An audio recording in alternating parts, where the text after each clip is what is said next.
आगामी सिंहस्थ कुंभमेळ्याच्या पार्श्वभूमीवर राज्याचे मुख्य सचिव राजेश अग्रवाल यांनी शिर्डीमध्ये होणाऱ्या गर्दीच्या नियोजनाचा आढावा घेतलाय। 12 वर्षांपूर्वी नाशिक येथे झालेल्या कुंभमेळा दरम्यान शिर्डीत झालेल्या गर्दीच्या पार्श्वभूमीवर शिर्डीमध्ये नियोजनाचं सादरीकरण करण्यात आलं। यासाठी विभागीय आयुक्त प्रवीण गेडाम, जिल्हाधिकारी पंकज आशिया यांच्यासह प्रशासकीय अधिकारी उपस्थित होते। आज तो मैं पहली बार शिरडी में आया हूँ इस लक्ष्य में। तो अभी अगले हफ्ते नासिक भी चक्कर लगेगा मेरा, पर मुख्यमंत्री जी और बाकी सभी जो भी उससे जुड़े हुए हैं वो बार बार उसका रिव्यू ले रहे हैं और हमें पूरी उम्मीद है कि पूरी श्रद्धा के साथ और अच्छे तरीके से सभी भक्त जो आएंगे लाखों करोड़ों की संख्या में सभी स्थानों का अच्छे से दर्शन ले पाएंगे। उसमें देखिए पूरे विदर्भा में और बाकी इलाकों में भी काफ़ी इसका चल रहा है।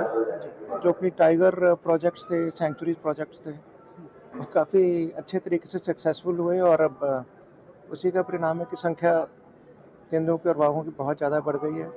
तो उस पर भी कई तरीके से विचार चल रहा है कि उसको कैसे लिमिट किया जाए, एरिया कैसे बढ़ाया जाए। काँग्रेसकडून महाविकास आघाडीमधील इतर पक्षांसोबत आघाडीचे प्रयत्न आहेत। राजेंद्र गवई यांच्यासोबत आघाडीबाबत काँग्रेसची चर्चा सुरू आहे। मुंबईत गवई गटाची 15 जागांची मागणी आहे, तर काँग्रेसशिवाय ठाकरे बंधूंच्या युतीच्या हालचालींना वेग आला असताना काँग्रेसकडून देखील आता महाविकास आघाडीमधील इतर छोट्या पक्षांसोबत आघाडीचे प्रयत्न सुरू आहेत। रिपब्लिकन पक्ष गवई गटाच्या राजेंद्र गवई यांच्यासोबत आघाडी संदर्भात काँग्रेसनं आता प्राथमिक चर्चा सुरू केली आहे, तर मुंबईत गवई गटानं 15 जागांची मागणी केल्याची माहिती आहे।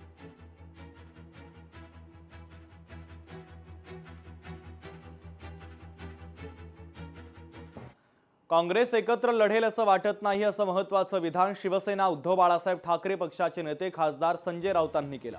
बिहार निवडणुकीच्या निकालानं काँग्रेसला आत्मविश्वास आहे। खासदार संजय राऊतांनी काँग्रेसला टोला लगावलेला आहे।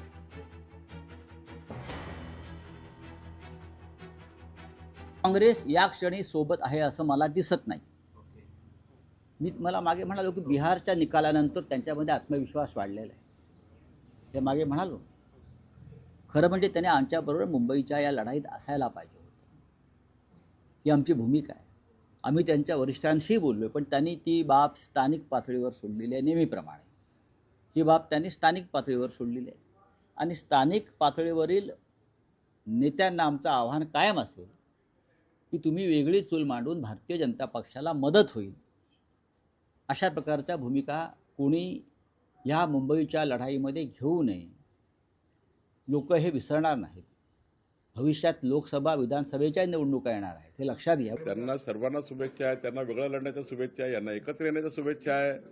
अजून ते 20-22 पक्ष आले होते, मागे हातवर केले होते एकामेकांनी, त्यांना घेऊन या सर्वांना। ममता बॅनर्जी तिकडे कोणते आले होते मला माहिती नाही, पण ते सर्वांनी आलं पाहिजे। आम्ही 51% लढाईची तयारी केली आहे, 51% मतं आम्हाला मिळतील।